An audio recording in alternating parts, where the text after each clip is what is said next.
I don't know. Okay, let's just get started with this actually. So, um, okay, so here's the problem at hand. So we have these news reporters, the news, etc.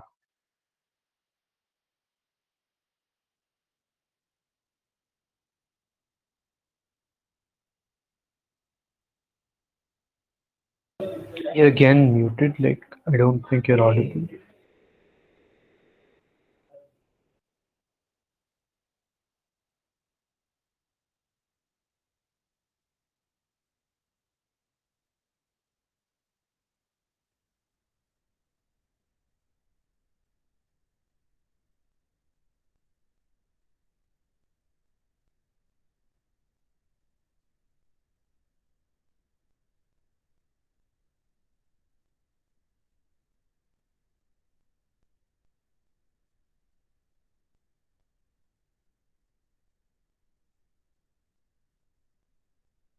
Can you hear me now?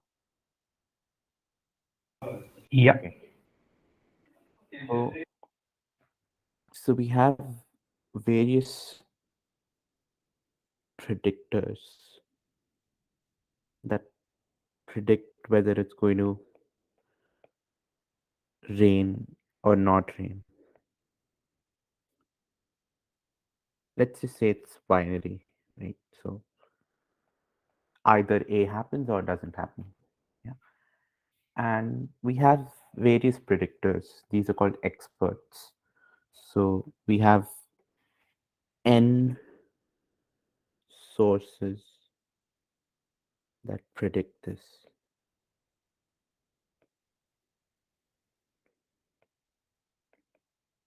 These are called experts.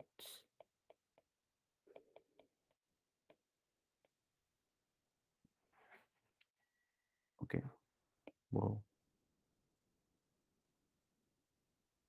And what we need to do is to aggregate these predictions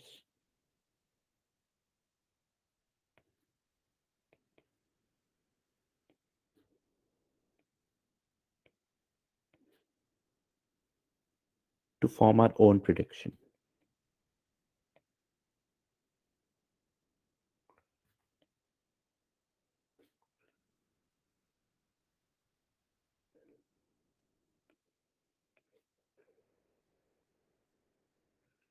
And what we want to do is that um, so let me just call this prediction algorithm ALG.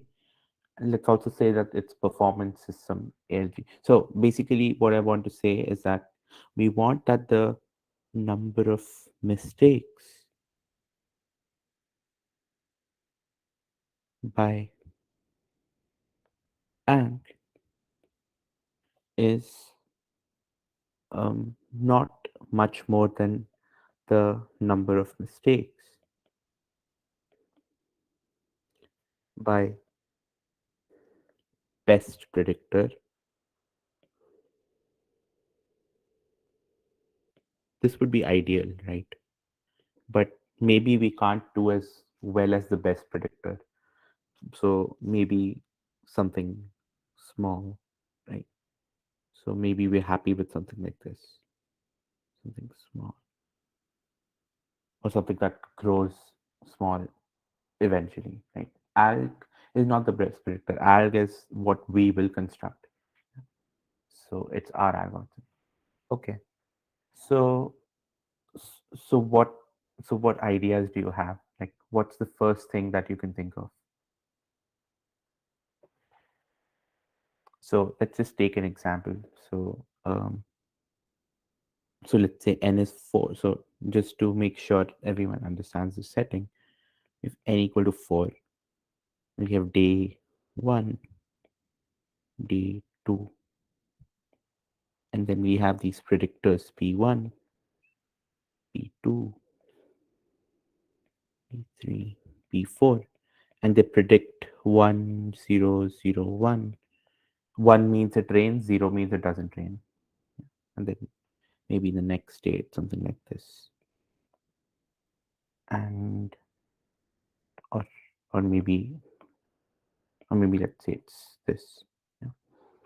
And then so what what's a very natural algorithm? Let's just take n equal to 5. Like whatever most people take. Yeah, exactly, that's quite natural, right? Let's say 5 for, just because it's odd, so then there'll be a majority, but you can always break a tie arbitrarily. So something like this. And so the first natural algorithm is this, right? So algorithm 1, on each day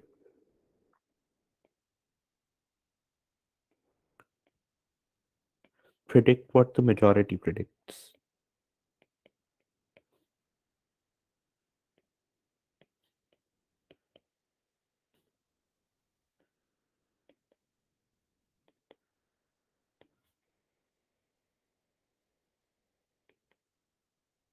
And so here our prediction would be that it doesn't rain because there are 3 zeros and 2 1s, and the next day it'll be 1. But now the actual, so actually what happens could be something very different. So maybe what actually happens is something like this, right? And so we're wrong on one input and we're right on one input. And what about the best predictor? They get both right. Yeah, so there are two best predictors here, right?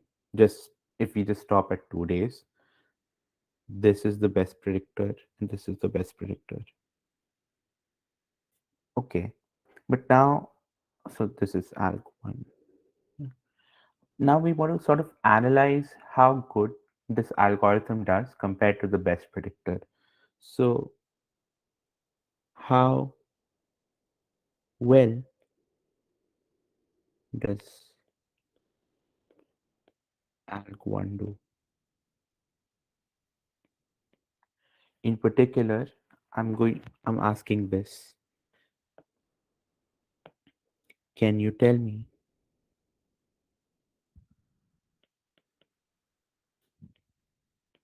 a function f of n such that the number of mistakes, remember, okay, so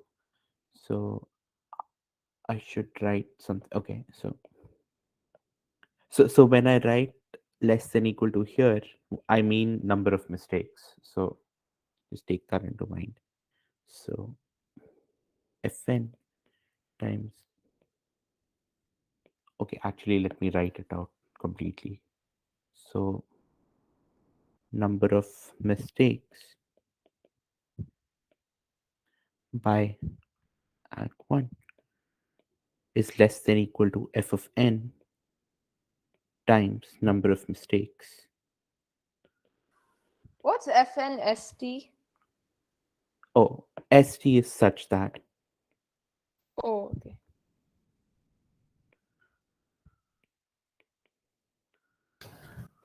Alcuin can just get everything wrong, right? You just need one guy to get everything right, and all the other predictors can do terribly. um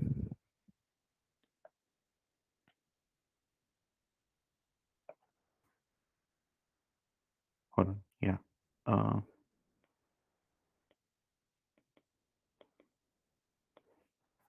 I'm sorry, could you say that once more? Like if you just had P1 get 1 1, just predict rain on all days. And say every other predictor always guesses 0 on every day. Yes, exactly. So there's literally nothing we can do here, right? And so the problem is that it could be something like this, right? That day I, we have predictor P1, P2 up to Pn, and say this is 1, 0, 0. Everything else is 0. And so every time alg1 will pick 0, but suppose that the true prediction is that it rains, right? So the best predictor does 0 mistakes. No mistake. Fine. All mistakes. Can you think of a way of fixing this? Just like a small tweak somehow. Like if on a day of, like, let's say here it picks the majority, and if it gets the mistake, then on the next day it can pick the minority. But what is the point? Okay, but then I can sort of just um,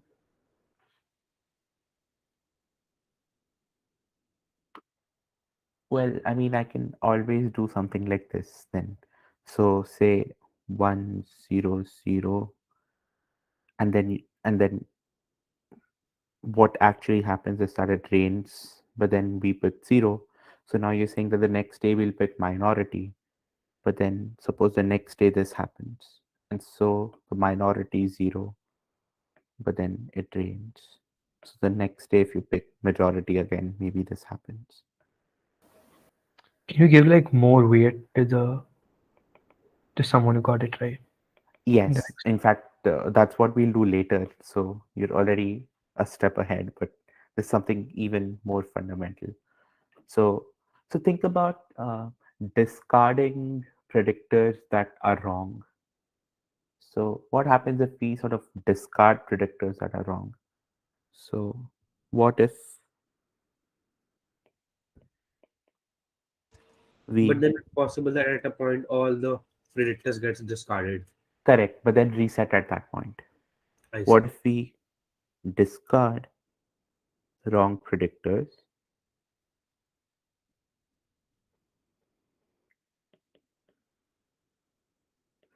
till all predictors get discarded?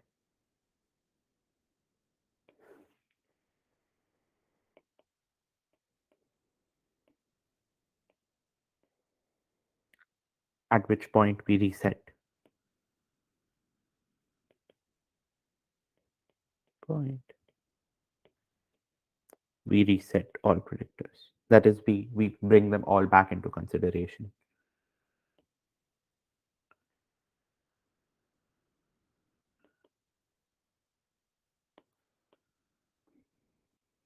So, just as an example, so suppose But why uh, would we want to reset all the predictors? We could just like there'll be one predictor with a higher accuracy rate than another. yes. So so then what exactly is your uh, algorithm? Follow the one that's been doing the best so far. Yeah, we should observe for like a fixed amount of time, and then the most promising predictor should be followed moving But then forward. but then what if the that predictor starts making mistakes after that point? What do you do then? We can just like keep track of the accuracy of all the predictors, but follow the one which is best at that day, till that Okay. day. Yes. So yes. So let's discuss that first, and then let's come back to this. So here's one uh, suggestion that uh, follow the most accurate predictor so far. Accurate predictor.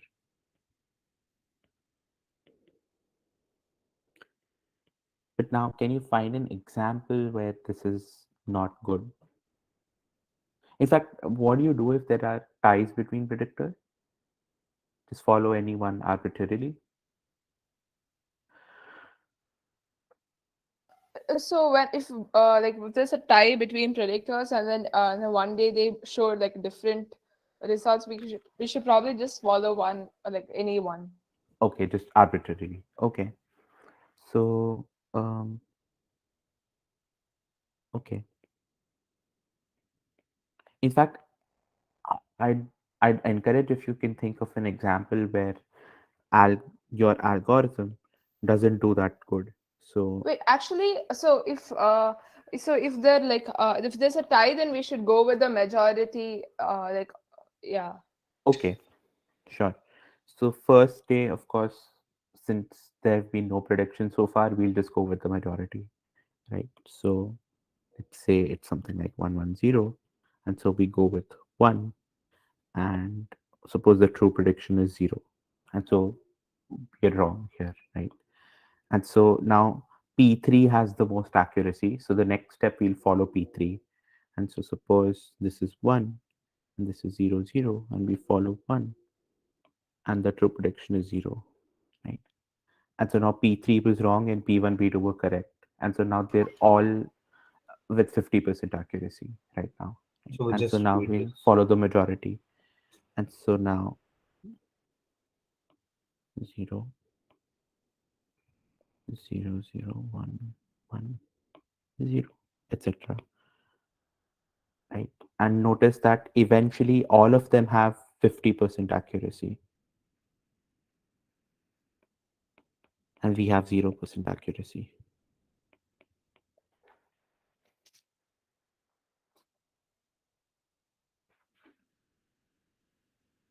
As unfortunate as it is, and this is very natural, this algorithm, but uh, provably um, may not work. Yeah, this was good. This was a good thought. But let's come back to this. What happens when we do this? So let me just make sure that it's clear what we're doing here. So let's say we have 5 predictors, P4, P5, and we have this prediction, right? And so our algorithm, this is algorithm 2. So it will say 1, and suppose the true prediction is 0. So what predictors will we discard for now? The ones that are wrong, right? So we'll temporarily discard predictors 1, 2, and 4, right? Because they were wrong. Only 3 and 5 have been correct so far. And so now in the next predict the next day we have some prediction of this sort. And so we will not consider the predictions of 1, 2, and 4, and we will only look at the predictions of 3 and 5. And let's just say it is 0. Yeah.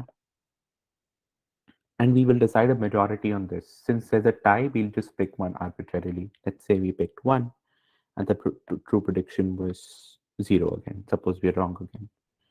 And so now we discard this. At the next day, we have 1 0 1 1 0, and so then we only follow P5, and so we say 0, and suppose the true thing that happened is 1, and so we discard this as well, right? And now at this point, since we've discarded everything, we bring back everything into consideration. So 0, and now again, since there's a 1, and so maybe the true prediction is 1 this time, so we're right, etc., right? So so the point is, what happens when we're wrong? So how many of the predictors do we discard every time we're wrong? At least half the remaining. Yes, because by definition of majority, right? So if we're wrong, then the minority was correct. But since we're, but obviously, minority would be at most half of the total number of predictors that we are considering, right? So that is to say, every time we're wrong, we falter, we discard at least half of the predictors into consideration. In consideration.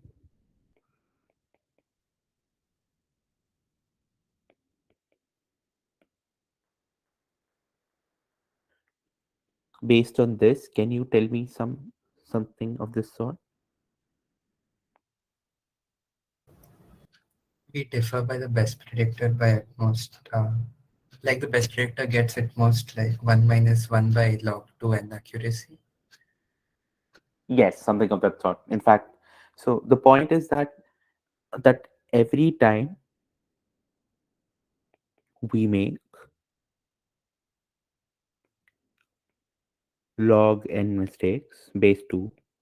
So when I say log n, I'll always mean base 2. So log n mistakes,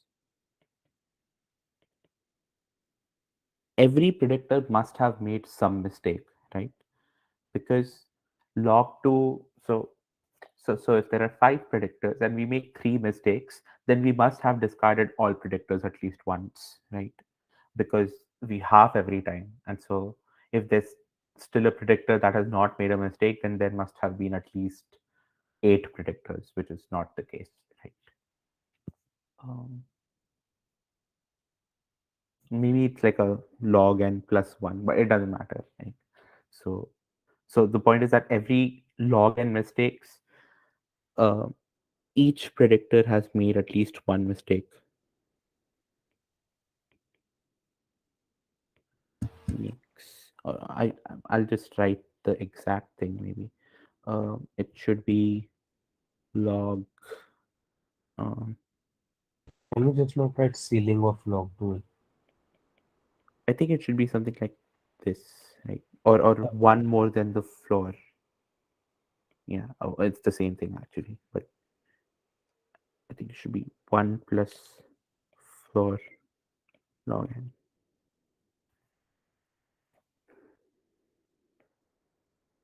Makes at least one mistake.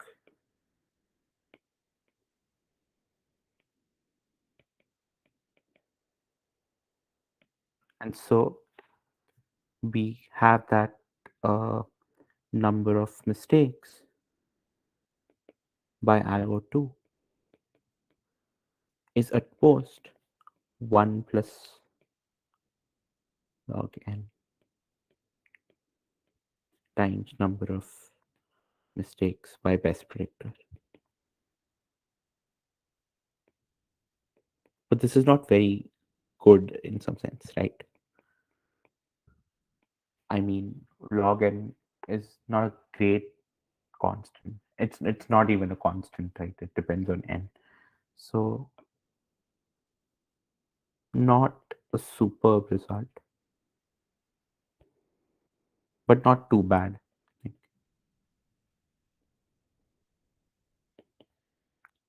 Okay, great. So question so far? Why we took log as the number of mistakes? So note that the point is that every time we make a mistake, at least half the predictors remaining are wrong. And so if we make 2 mistakes, then at least 3 quarters of the predictors have made a mistake. And then if we have made 3 mistakes so far, then at least 7/8 of the predictors have made a mistake. And so if we make log n mistakes, then every predictor would have made a mistake, right? So think about, But say, if what there if the same predictors are making the mistake every time? are, does it matter? Uh, like the point is that every time we make a mistake, it the remaining predictors are making a mistake, right? So if the same predictors are making a mistake and the predictors that are remaining into consideration are not making a mistake, then even we are not making a mistake, right? Oh, right, yeah. Yeah. So for example, here if 1, 2, and 4 keep making a mistake, but then 3 and 5 don't make mistakes, then eventually we will do exactly what 3 and 5 do, which is good for us.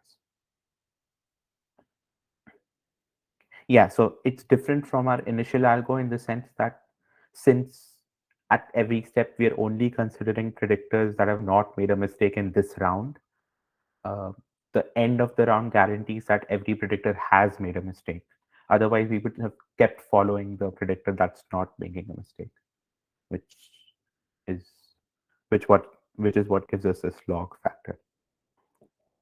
Okay, great. So we have one result, but now can we do better?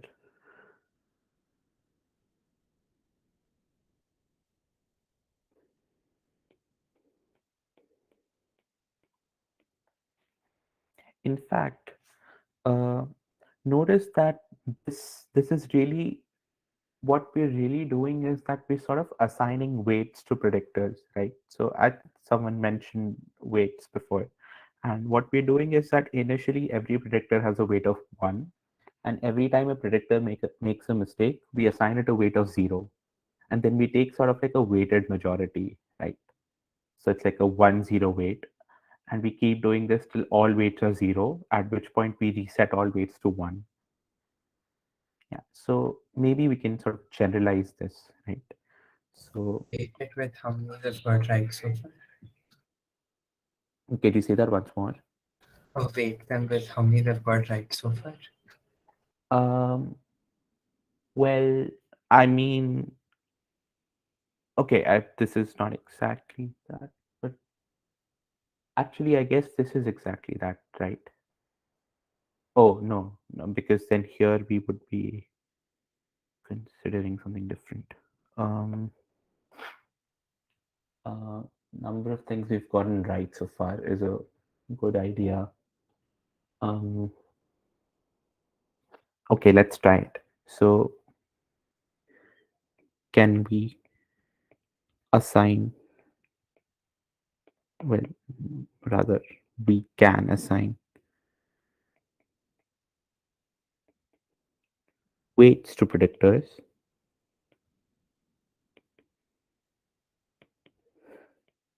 and these weights are sort of like an importance that we're giving to the predictor, right? The higher the weight, the more we are considering it, and take a weighted majority.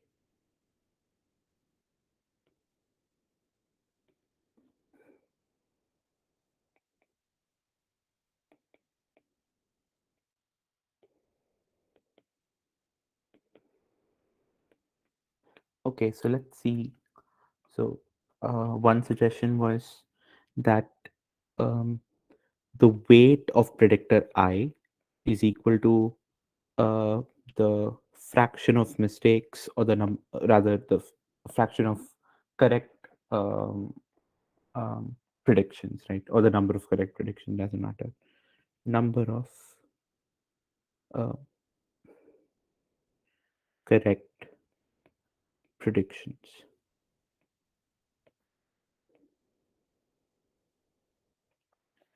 So does this make sense so far? Uh, Yeah. so okay, great. So we are assigning a weight to predictor I, which is equal to the number of correct predictions it has made so far, and then we're taking a weighted majority. Is it so? How do you take a weighted majority, by the way? We can, like, if the predictor says 1, then we can consider plus wi, and if a predictor says 0, then we can consider minus wi. Good. Yeah, And then and if then it's greater than 0, then we write 1 and else minus 1, or then yes, random. good. And so it's 1 if prediction is 1.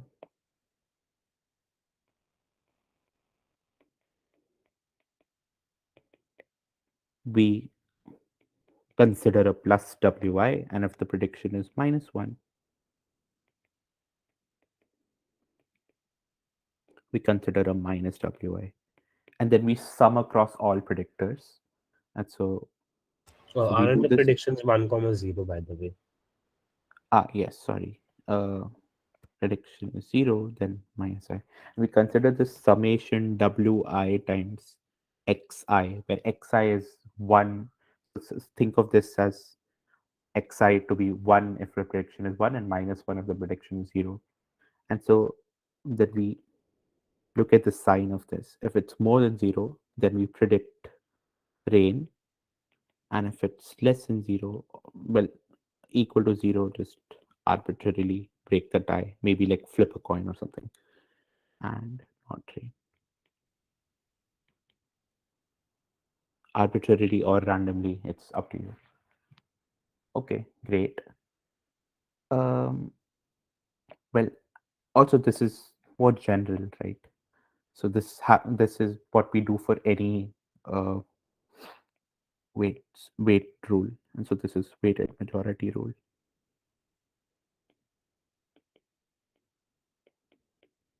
So just notice that if there are these weights are always one, then this is the same as majority, because the sign will be more than zero if there are more predictions of one than zero, and less if there are more predictions of zero than one. Yeah. Okay.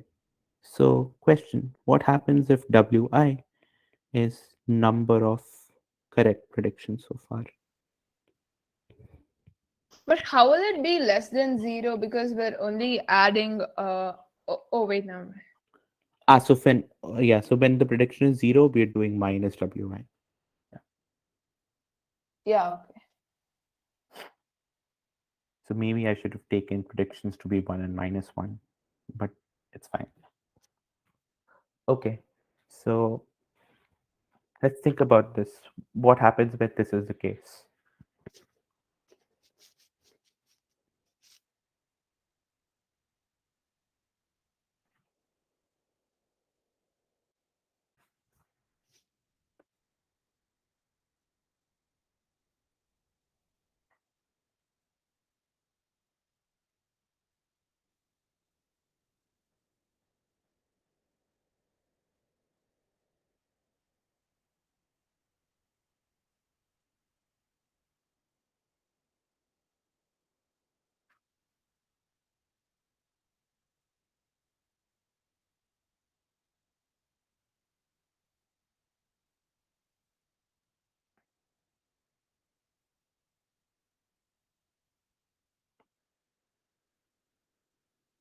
So, in fact, I want you all to think about something. What what does this do? Is there an example where this does terribly, or does it do well? No, we should try to construct an example where our prediction still goes wrong. Okay, maybe. So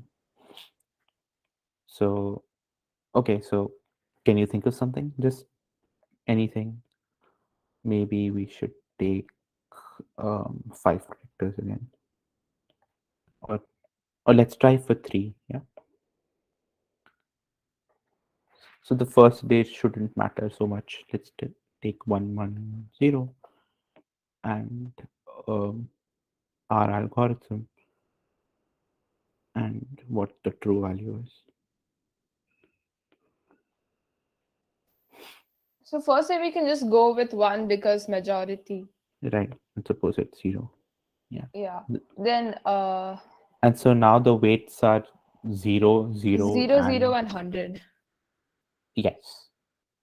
Okay, so next day, let's say it's zero, Why 1. will it be 100 though? Like Yeah, it's the number 100%. of correct, no? Yeah, So that will be 100%. one only. Yeah, Yes. okay. Yeah. Uh, yeah. Go on.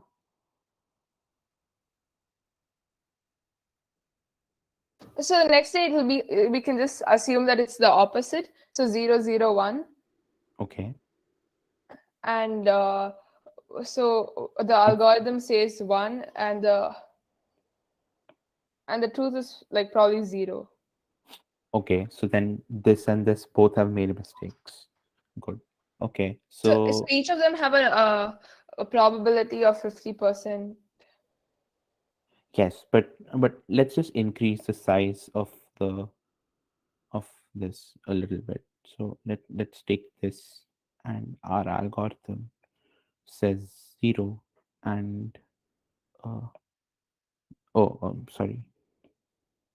So our algorithm says one, and the true value is zero. And so three and four both have weights right now, right? And maybe the next day something like this happens, and our algorithm says one, and the true value is zero, right? And so right now, what are our weights? Our weights are 50%, 50%, 50%, 100%, 0%, right? And so, Okay, so the next day, uh, like let's keep it as yeah, go on. so we can keep it as one. So P1 and P2, let's keep them as different stuff. So 1, 0, Okay. 1, 0. P3 is also 50%. One maybe. P4 is completely accurate. So okay, let's just be zero, and P5 can be one. Or, okay, zero. Yeah, it's fine. Yeah. And so, okay, let's keep it one. Yeah. And so then our prediction will say zero, right? Because P1, P2 P1, P2 predictions cancel out, and P4 is more important to us than P3, right? And P5 doesn't hold any importance. So, and let's say the true value is one. And so now what are the weights now? It's It's two. 66% for P4 now. It's and what about P3? Um, for P3, it's It's 2. 1/3, right? Or just one. P3 So is 2 I by don't. 3. No? You can also divide the number of days or whatever. It doesn't matter. Right? It's P3 two. is 2 by 3. Yes. So two. P4 is also two. P5 is one now. And so the next day, what do we do? So it's not immediately clear why this would do well, right? Because In the basically, next day, like we can try to make it 2 2 2 2 2, so that then we can just repeat our sequence. yeah, that's the idea, sort of. But it's not easy to do two, two, two, two, two because we will. Well, I mean, I guess it is. I think I can just take 1 0 1 1 0, and so we'll follow one, but then the true value is zero. So then that makes everything two, and so we're still wrong on every input, while the best predictor. I think the point is that Into two. I'm sorry, what? But like in this case, we did reduce f of n to 2. Ah, yes, yeah. So there is a predictor that's wrong somewhere, right? So I should have taken one of the predictors to always be right. Uh, mm,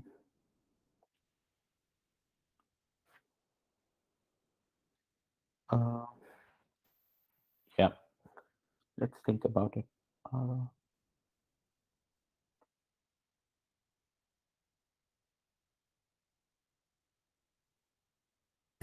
Always ensure it's like 2n plus constant. um, yeah, I'm trying to think about that. So what about something like this, where okay, so I want a predictor that's always right. So let's just say this is the predictor that's always right. Yeah, and the true value is always one, for example. Of course, we don't know that in advance. Um, and suppose we somehow want to devise construct an example where we're always wrong. So what should we do? So maybe we'll take 1 0 0 0, um, and now P2 and P1 have the same importance, and so maybe this is zero, and these are all ones. Yeah. And now P2, P3, P4, P5 all have 50% importance, and P1 has 100% importance. And so if I take something like 1 0 0 0, then it's a tie, right? Because P1 has weight 2 and others have weight 1. So it's 2 plus 1 minus 1 minus 1 minus 1 is 0. And so let's say we resolve it like this, right? So and now uh, and now P2 has 2/3 importance and these are 1/3. And so maybe we can take 0 0 0 0. Well, actually, maybe not this. Maybe I should take one here. Uh, no, but then that's not right. Um,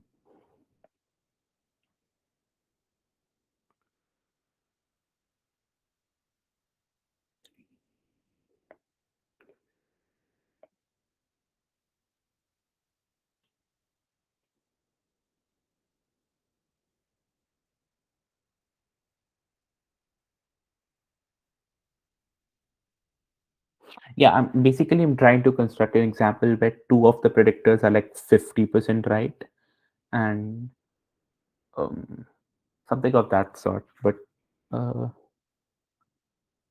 I mean, it's still possible that this algorithm actually does have an f of n that uh, it is not so obvious immediately. Um,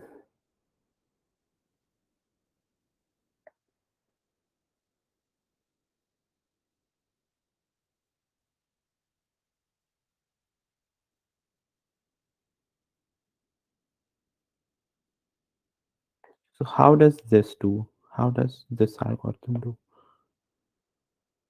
Does this even make sense? Um, no, it doesn't, because then because this is not right. We would have Because followed one. P2 and P3 would cancel each other out, so the algorithm would pick one. Yes, that's right. Uh, you're right. Uh, then this doesn't work. Okay, let's just say that this is one here. Yeah, let's just resolve this. Maybe it's like an issue because initially there's like a zero weight to P3. Also, So you could include a case where on one day P2 and P3 pick zero each. So, so it's a tie. Oh, yeah. Oh, yeah. It's a beta. Never mind. is this right? Uh, uh, so so here, so after this step we have weights of 100. After this step we have weights of 211. Oh, sorry, 110. Oh, but then yeah. So then this is fine actually, right? This can happen. Okay, and then after this we have weights of 3, uh, 2, 1, and then 4, 2. Yeah, but the algorithm guesses one on the third time. Oh yes, you're right. You are right.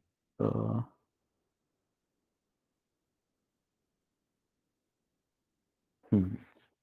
Interesting.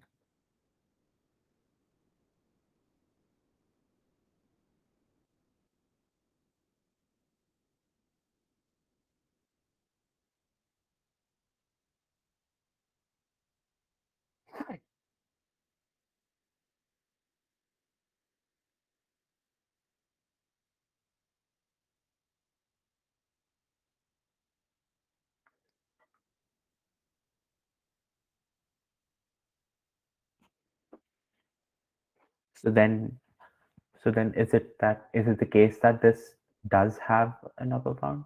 In which case, what is this upper bound? Maybe we can try to figure that out. Uh,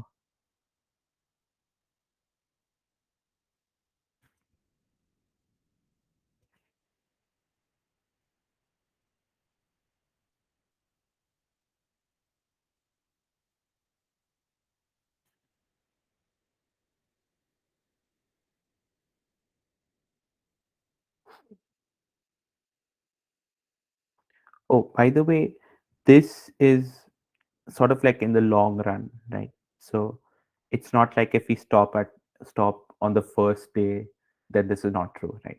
But this is more like a long run thing. Or maybe I should just add some factor like log 2n, because only after we make these many mistakes is it true that the best predictor makes one mistake. So we need to sort of add this because maybe this is what remains in the end and then the predictor doesn't make a mistake. But it's fine. I mean, just spiritually, I hope it's clear what I mean. Um, okay. Uh, hmm.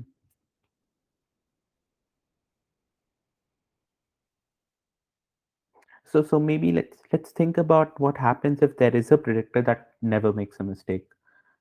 Is it true that eventually our algorithm will start following this predictor always?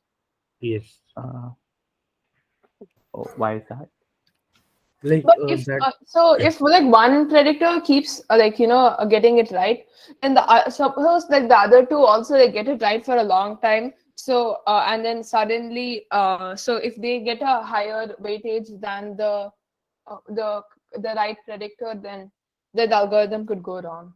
But then the algorithm would be right for some time, right? Like during the time when the other predictors are also doing well, because then by weighted majority we will the pick the correct prediction, right? So Yeah. there's that. Yeah. Hmm.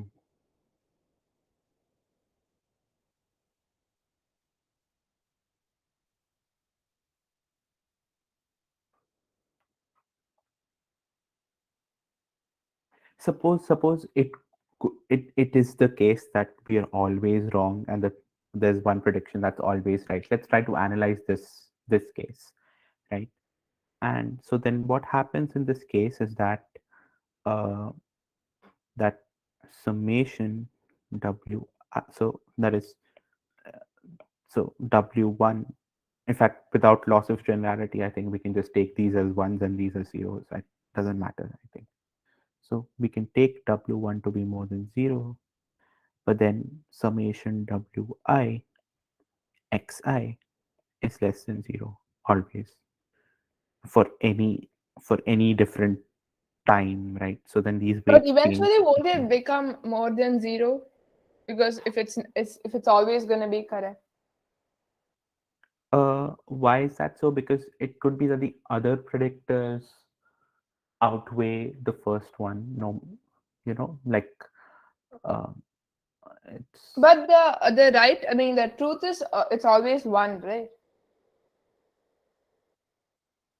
sorry. Yes, yeah, that's right.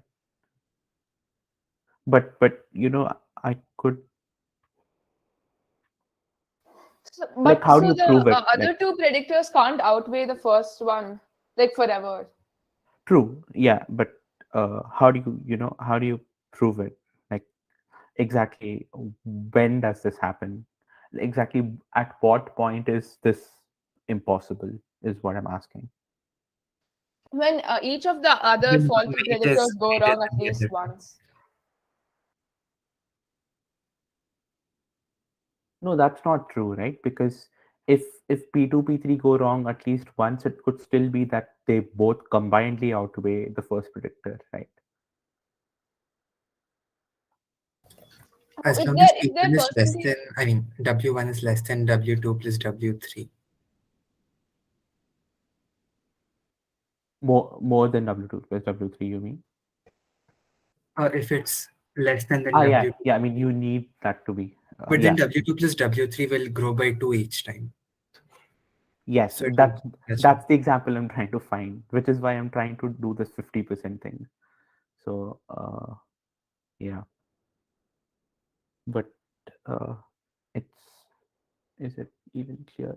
So maybe I should take more predictors, right? Because then then it's easier to make W1 always less than W2 plus W3 plus up to Wn, maybe. Uh, yeah, I'm not sure. Uh,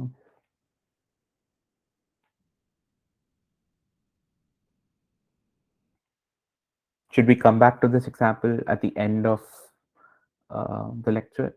Because then this would take all the time. Yeah. Yeah, let's just come back to this example. So this is interesting. Uh, okay.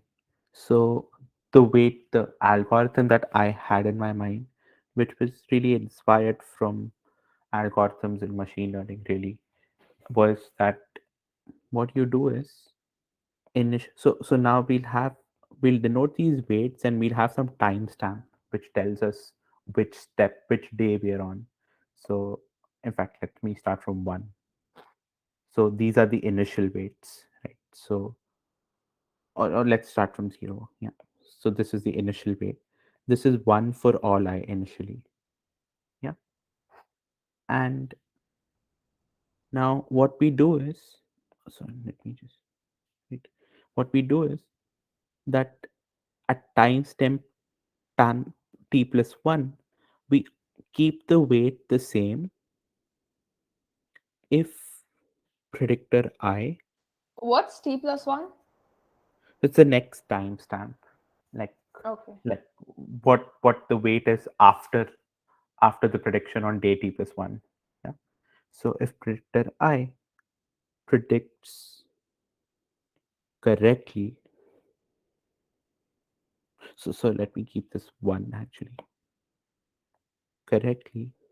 I'll just make that clear, right? On day t, or it's half of the weight otherwise. Yeah, so let me demonstrate that with an example. So we have P2, P1, P2, P3. We have some 1, 1, 0, and add 5. This is the true value. And okay, so initially all weights are 1. Yeah, so that's this part. All weights are 1. So it's a weighted majority, it's just a normal majority. And so we say 1, and let's say the true value is 0, which means predictors 1 and 2 were wrong and predictor 3 was right. And so now predictors 1 and 2 have weights half, and predictor 3 has weight 1. Yeah. And now suppose the next day we have 1, 1, 0 again. And so since it's a tie, we break it arbitrarily. And let's say it's 1 and the true value is 0. This time what happens is that now P1, P2 have weights 1/4 and P3 still has weight 1. And now we'll definitely follow P3, right? And so let's say this happens and then we say 1 and this turns out to be 1. Yeah. Uh, and now, or maybe it turns out to be 0. But now notice that even P3 makes a mistake. So we make a mistake and P3 makes a mistake. So now what the weights are 1/8, 1/4, and half, right? And so now here we have whatever 1, 1, 1. So we'll say 1, and maybe the actual value is 1, etc. Right? So I hope it's clear, right? Yeah. So we just half the weight if you're wrong and keep it the same otherwise. And so what can we say about this algorithm?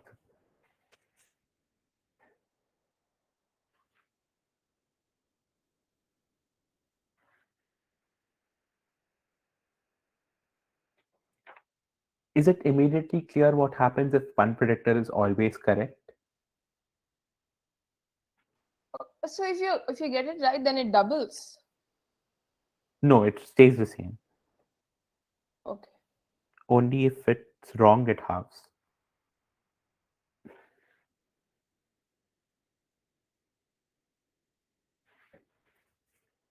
So what do we do here?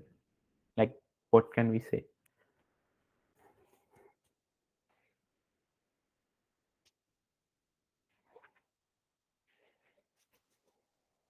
Can we go a step further? Sure. Um, so where were we? So these were our weights for this. These were our weights for this. Uh, Sorry, I got confused. So what is our weight right now? So P1 has made a mistake thrice, so its weight is 1/8. P2 has made a mistake twice, so its weight is 1/4 right now and half. So okay, so let's go one step more. So let's say 0, 0, 1. And so our weighted majority is -1/8, -1/4, plus half, which is more than 0. And so we follow predictor 3. Right? It's also clear because half is more than the other weight, but other weight sum. But so then we'll follow P3, and let's say we get it uh, wrong and the actual value is 0. So then since P1 and P2 were right, their weights don't change and remain 1/8 and 1/4. But since P3 was wrong, its weight becomes 1/4 now. for the next iteration. Is it clear? Yeah. Okay. So it's just we update the weight, we halve the weight if we're wrong, and if that predictor is wrong, and keep it the same otherwise. What we do is independent of what the predictors weights, how predictors weights change. Yeah, so this is different from, yeah, sort of independent. Okay, and how do we analyze this? Analysis.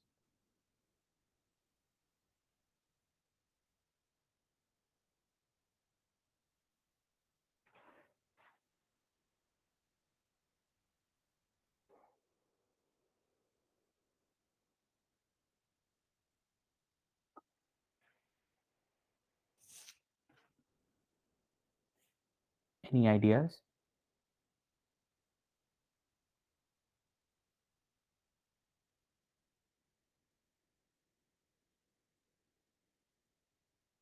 Okay, so suppose we make We a, can also yeah. give a weight to the algorithm depending on the whether it's right or not, and then we should like eventually it should outweigh. I mean, it should get should be like more accurate than all three predictors. I'm not sure what you mean.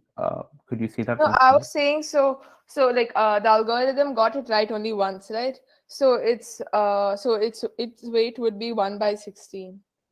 But then what will we do with that? Like, No, so basically our goal is to the algorithm should be more accurate than all of them. yes, Okay, yes, you're I right. don't know. Uh, yeah, our goal is to just make algorithm 5 be almost as accurate as the best predictor, right? That's our goal. So here the best predictor has made 3 correct answers and 2 wrong answers, while we've made 4 wrong and 1 right. But we want to look at the long term thing, right? So in the long term, what happens? Okay, so let's look at this, right? So just just to make sure you remember the notation, WIT is the weight of predictor I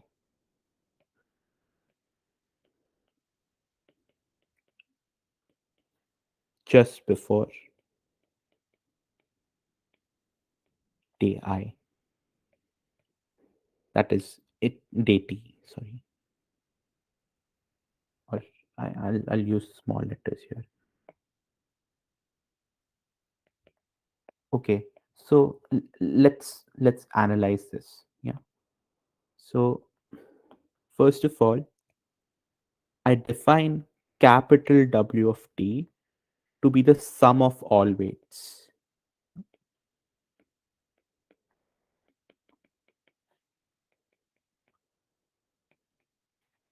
So this is by definition. Yeah. I'm just defining like a sum of all weights. So this is purely for analysis. So if our algorithm is wrong on day T, what can we say about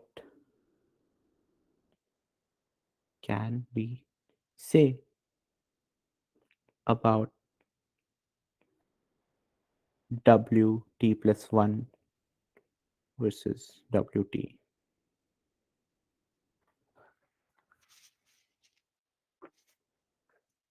Certainly WT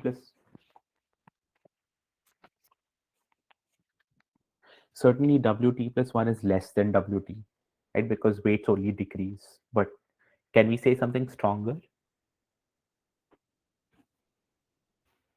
So note that on the first day, all weights are 1.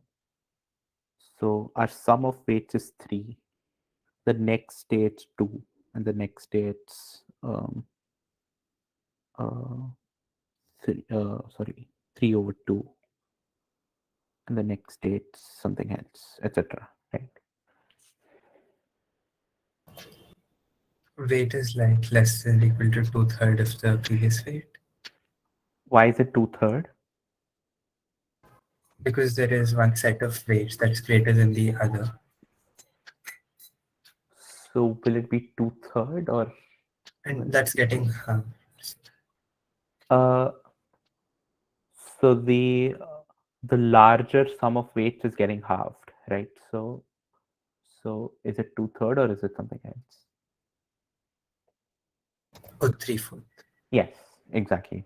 So I just so let me just write it and let's see if you can prove it. So I claim that this is true.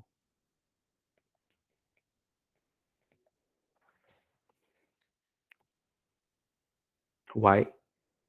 It's purely mathematical, right? So remember what it means to be wrong on a day and what we do. So Wait, why three-fourth? yeah, so can you think about it? So let's say these are the positive weights, and then these are the negative weights. By positive, I mean these are the predictors that predict that it rains. That is, these are the predictors with a 1, and these are the predictors with a 0. Okay, so what I'm trying to say is this, that that suppose W1T up to, suppose the first k weights are, suppose we just set, okay, so suppose the first k predictors say 1 and the last n minus k predictors say 0, just for analysis. Yeah.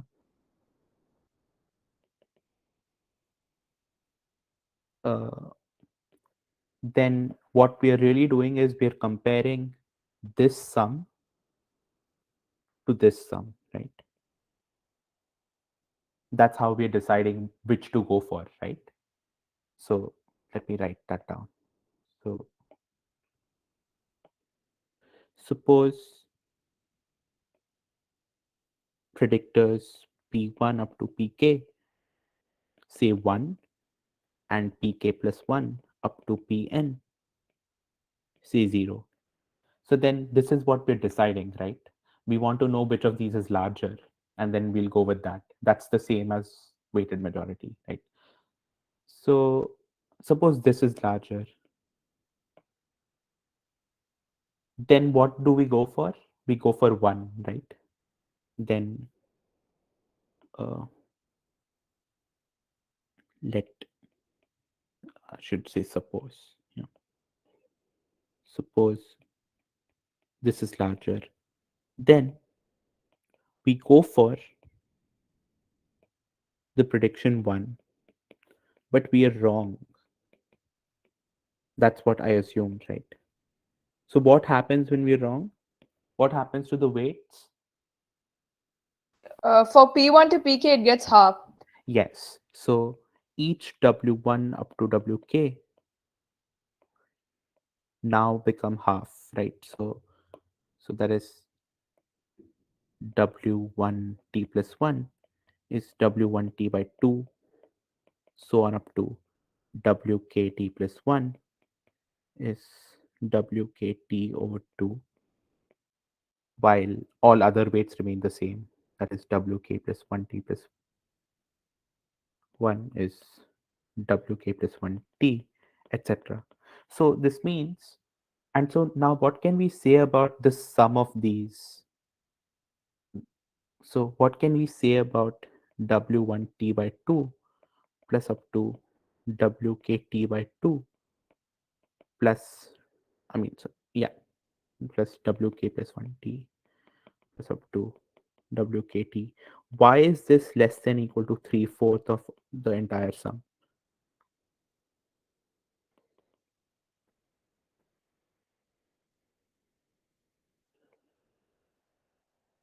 What happens when you rearrange this? This is if and only if.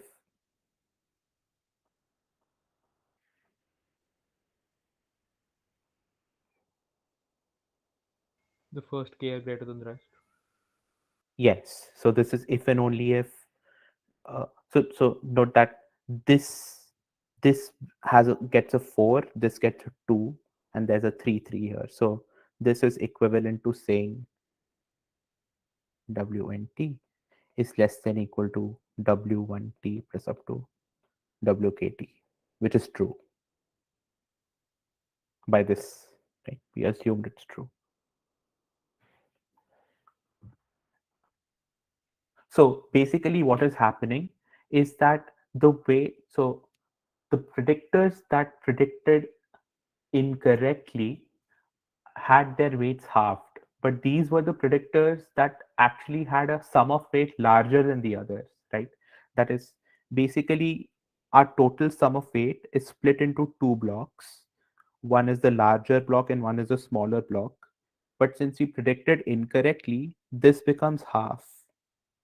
And so now I'm saying that if we break W into two numbers, where so if we break it into two numbers, W1 and W2, where W1 is larger than W2, or at least as much, but then now I changed it to W1 by 2 plus W2, then this is at most 3/4 of the original, which is true, right?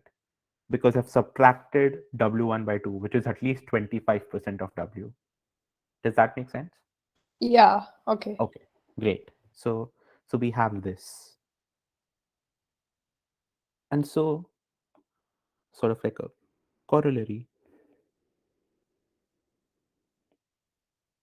if ALK, our algorithm, makes k mistakes overall, and let's say the final timestamp is some W capital T plus 1, right? Then how much is this at most?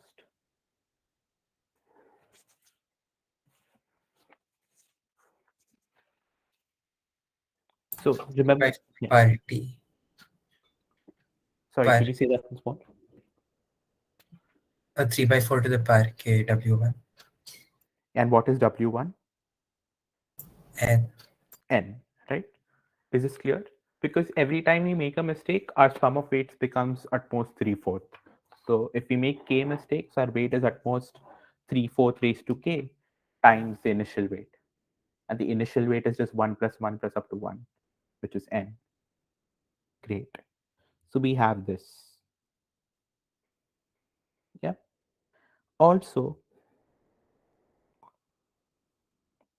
suppose the best predictor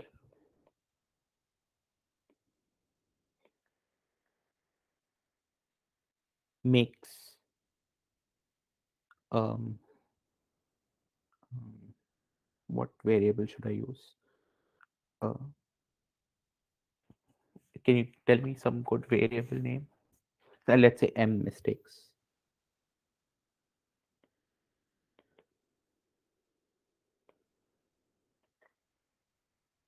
Then what can we say about wt plus 1? What is it at least? 1/2 per n. Yes, 1 over 2 power n. Yes, because the weight of the best predictor is at least this much.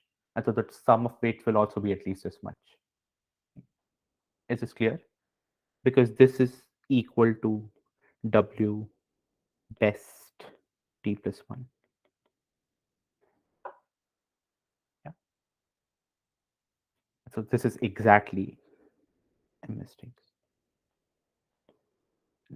Let's say this is also exactly, doesn't matter. And so what can we say from these two? So we have 3/4 raised to k times n is at least as much as 1 over 2 to the m. Can you solve this? So so let's solve it actually. So k log is 2 3/4 plus log n is at least minus m, which implies k is at least, k is at most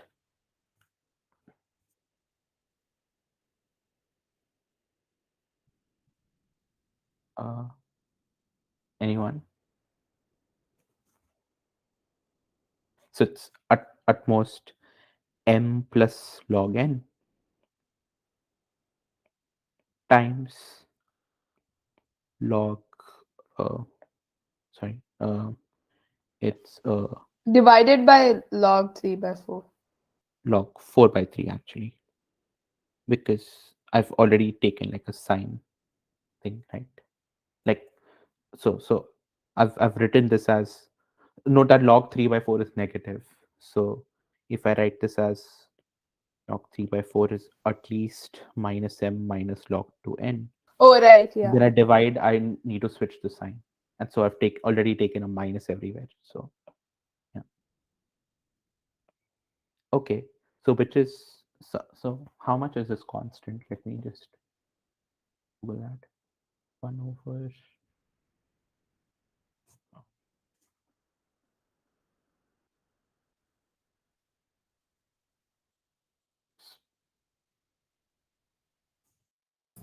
0.41. that's what it seems. Isn't that too small? Shouldn't it be interesting? It should be less than half. So it was Yeah, it 1. should be less than half. Yeah. So this is 0.41 something times whatever approx m plus log 2n. The whole point is that this is less than equal to m plus log n, right?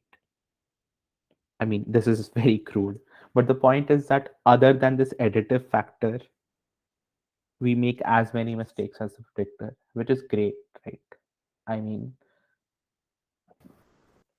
this is quite amazing. Yeah, but it's much better, right? So we have this result. And Don't you what have is, 1 by 0.41 times this? yes, sorry. Yes, you're right. Yeah, that makes more sense. Yeah, that makes much more sense. Good. Yeah. Okay. Which is why I thought it's a really small constant. Yeah. Okay, sure. Yeah. This result makes much more sense. So it's other than a constant factor, we make as many mistakes as uh the um the worst predictor, which is quite good actually. Um, so can you tell me something which is less than? Is it less than equal to 2.5? It should 2.34 be, or right? something. Okay, it's fine. So this is also quite nice actually, because remember that our initial result was um, log n times m, right? And now we've reduced it to 5 over 2. But now, uh, How just did as, we get 2.5? oh, I just said that this thing is less than 2.5. Oh, okay. 1 over 0.41 is less than 2.5. Yeah, I don't need to do it. This is enough actually. But this is still too much low, right? Um, well, yes, but now let's look at what this is still not great, but it's much better than the log n factor. Initially, we had like a log n times m. Yeah. At least we have a constant now, which is really good. But now it was not necessary to change the weight by half, right? Like half seems a little arbitrary. Instead of half, we could have had some epsilon factor, or like a 1 minus epsilon factor, right? We could have something like this, right? And the same analysis will go through.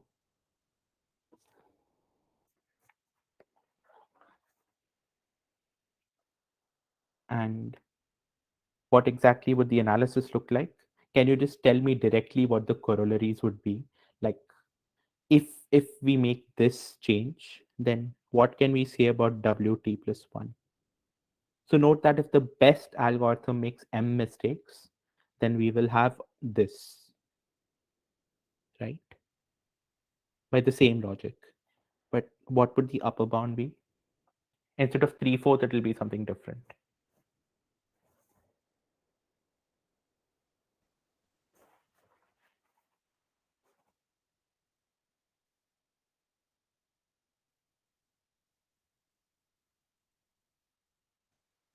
2 minus epsilon over 2. Yes, yes. Can you explain why? If you Just the half stays the same and the rest of them goes to 1 minus epsilon over 2.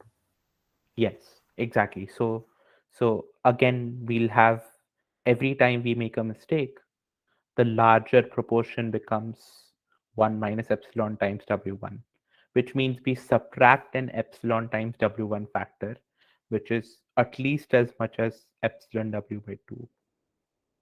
And so this is 1 minus epsilon by 2, which is like 2 minus epsilon What does 1. epsilon stand for again? Oh, it's some number between 0 and 1 Oh, that okay. we've not decided yet. Yeah.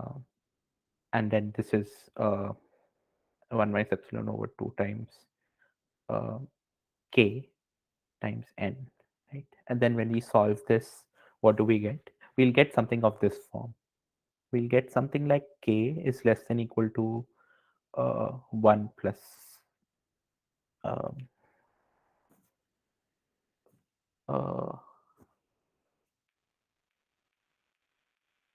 I mean, okay, this is certainly true. We should be able to get something better, but this is true. We get something like 1 over epsilon times log n. We get this result. Yeah, we get better bounds, but it's like a crude bound. It's fine. Yeah, we'll just use if we use things like log 1 plus epsilon less than epsilon, etc., we get these things. And so now notice that the smaller the epsilon is, the better this is, right? For small epsilon, we get arbitrarily close to 1. Second one goes up. Yes, that's the problem. Close to 1, which is good because we get some something like some factor of mistakes times something very small like 1.001. The problem is that we suffer an additive loss. That is, it takes a long time for the algorithm to eventually reach this, right? So additive factor is bad.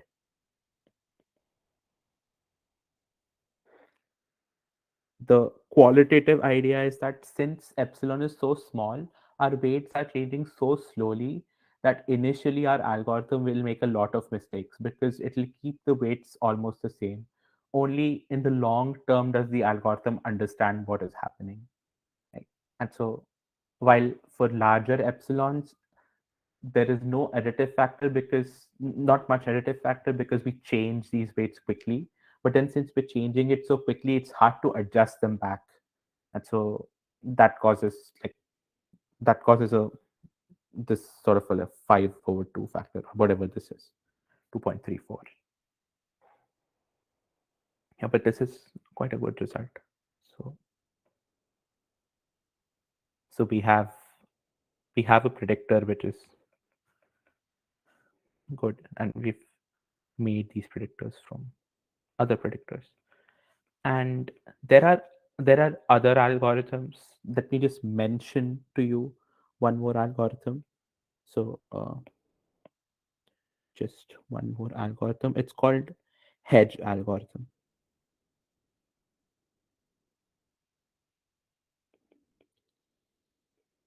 The idea is this: in not only are we asking every predictor to predict one of 1 or 0, we will also ask them for how confident they are, which is some constant between 0 and 1. So every time they predict it, and then they say that there's like a we're 70% sure of this, or we're 30% sure of this, or we're 100% sure of this. And If they're less than 50% sure of something, then won't it just be the opposite? well, when you say sure, you mean like the 30% sure of it happening and 70% random. So sure, I mean let's just take it 50. So 30% is really like 65% actually. Like Okay, yeah. but yeah, it makes that there's some sort of like a percentage going on here, right?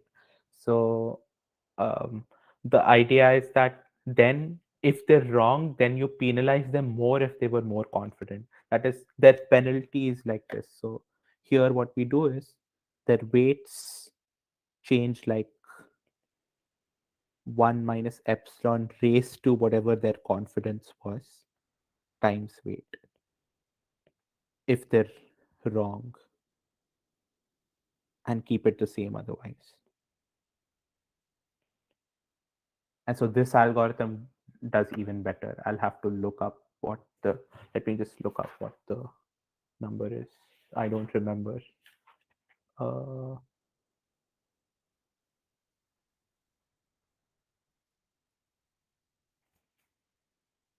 With what CI can you please repeat it?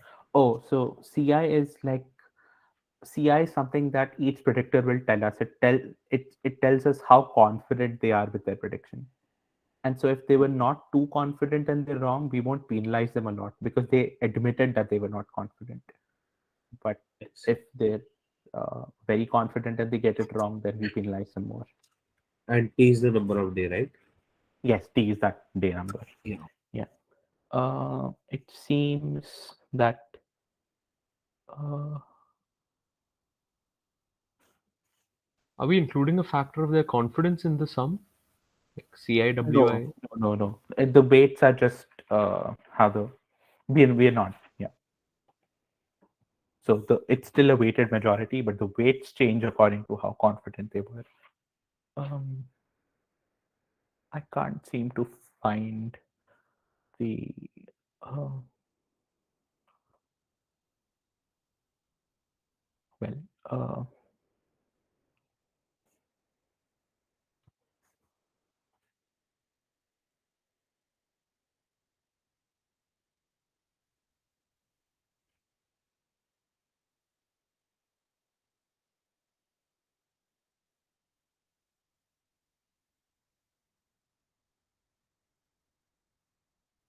let me look it up actually.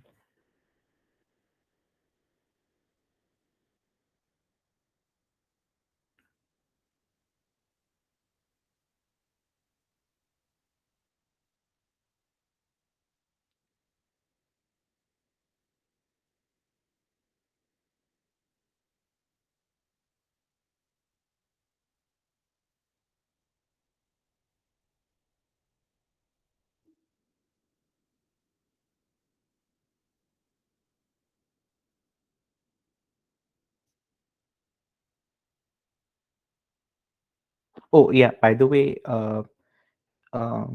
suppose. Okay, no, not for this. Never mind. Yeah. So there are algorithms where if you know how, so note that these algorithms that we've discussed so far do not depend on capital T, which is the time interval for which you're predicting. But there are algorithms where if you know this in advance, then you can do better. So so so there are algorithms if we somehow know, if we know capital T, which is the number of days for which we're predicting, then there are algorithms that do better. But how will it do better if it knows T? Because then you can choose epsilon. So there are algorithms in which the final sort of an expression depends on capital T. And then if you know epsilon in advance, then you could have chosen epsilon such that it minimizes that bound. Right? For example, Oh yeah. yeah, does that make sense? Yeah. Okay. But yeah, I can't find the hedge algo exact analysis, but okay, I guess this is fine. Yeah. I think this result is quite nice in itself. Questions?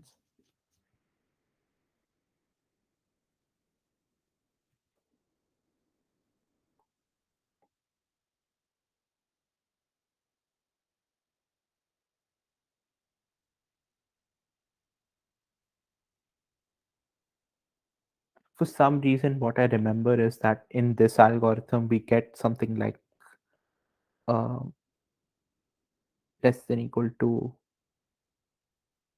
epsilon t. No, this is sorry, um, like like alg minus best less than equal to epsilon t plus log n by epsilon. And so if we know t, then we can choose epsilon to be root t over log n, right? There are some constants, but then it's O of this. So, and then that gives us like a root t log n.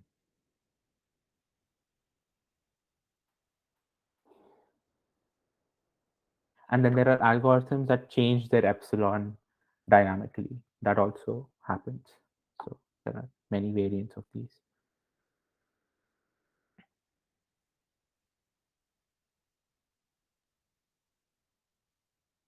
Okay, yeah. Questions?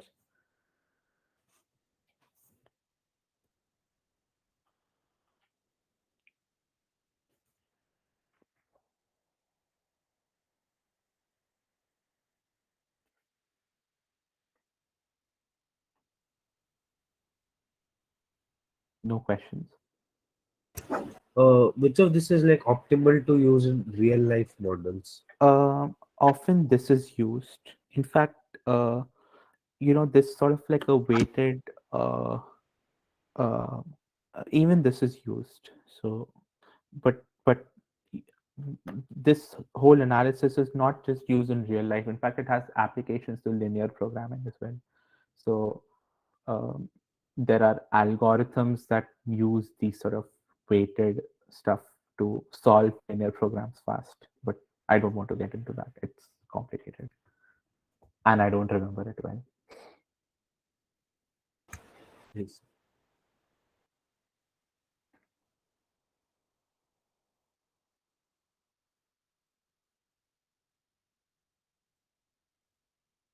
In fact, these sort of algorithms are used for provably polynomial time algorithms to solve linear programs. So yeah, I don't know if linear programming is something that's taught. Do you know what a linear program is? Yes. What's the basic definition though? Oh, I think the CBSE schools have this chapter on linear programming in the very end of 12th standard. It's quite a nice topic actually. Oh, like Basically, we have to maximize something or minimize with given constraints. yes, Like yes, yeah. It's like minimize x1 plus 2x2 plus yeah, 4x4 yeah, yeah. given Today x1 plus Astro Olympiad x2 had a question on this. equal to 2. Oh, nice. X2 plus x4 plus, I don't know, 3x4 more than equal to 5. So these are all linear equations, and then we try to minimize something. So this is a linear program. Yeah. So then there are algorithms that sort of, yeah, but that's fine. But I don't want to get into that. So there are algorithms that actually try to find weights such that this gets violated somehow. For example, let me just be concrete. So, for example, that is, suppose I want to check if a set of linear equations is consistent. That is, it has some solution, or I want to violate it, for example. So suppose I have this, and then x2 plus x3 is less than equal to 0, and x1 is less than equal to half. Can you see why this can't happen? Yeah, because the maxima is half. Yeah, so the sum of these is half, right? But then I'm saying that this is true. So this can't happen simultaneously. But you can imagine that if there are more complicated sort of equations, then it's not obvious to see why this is true, right? So if I if I change, I'm these linear combinations can be very complicated. This was just simple, but so there are algorithms that try to find weights here such that combining these violates something else. So these also depend. These also relate to this sort of algorithms, but they're not this direct, by the way. I see.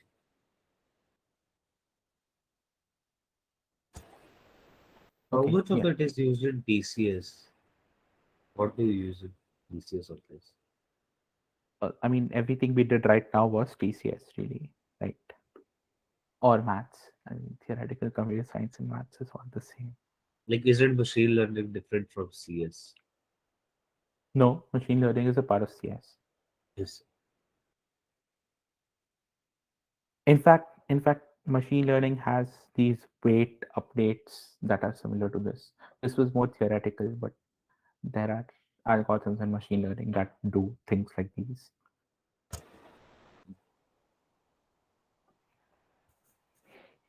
More questions? So by the way, this whatever we did today was like a part of theoretical machine learning.